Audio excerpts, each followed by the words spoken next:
Second, a lot of the symptoms mimic other symptoms. So she had trouble walking.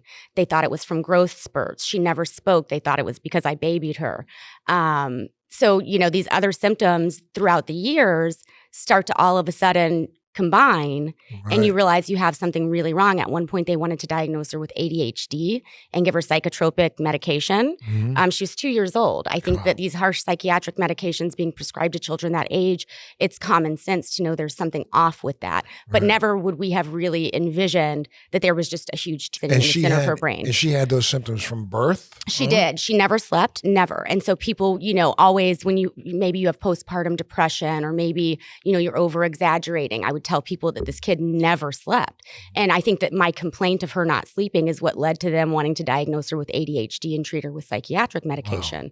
Wow. But now we know, 2.5 years later, that this thing had been growing and growing and growing. It was a very aggressive type of tumor that grows like a spider in the brain. So every part of her brain was affected. So the part of your brain that regulates sleep would have been, a first noticeable symptom. Gotcha. And, working with these thousands of families that we have through Cannamoms over all of these years, you see some of these symptoms are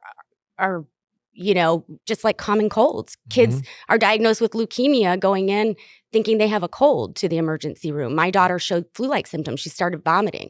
By the time you start vomiting from a brain tumor, it's because there's so much fluid buildup and so much pressure buildup in the brain that you're really, really bad off. Gotcha. So yeah, I did see her scans.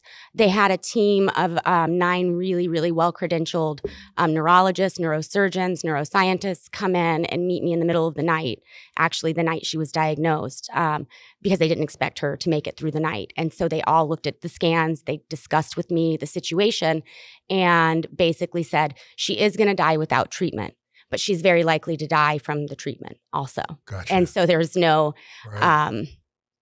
win in that situation except for doing what you have to do, which in my case, my hands were tied. There was nothing I could do but lay with her in a hospital bed, hoping these medical professionals could save her life.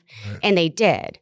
Unfortunately, from that point forward, so they did a dissection of the tumor, removed a large portion of it? Right. And so this initial, it looked like it was DIPG, which would have been terminal. It looked like it would have been, several different terminal diagnoses. And what they ended up landing on at St. Jude was an anaplastic pilocytic astrocytoma. So the anaplastic astrocytoma part is what's considered untreatable and aggressive.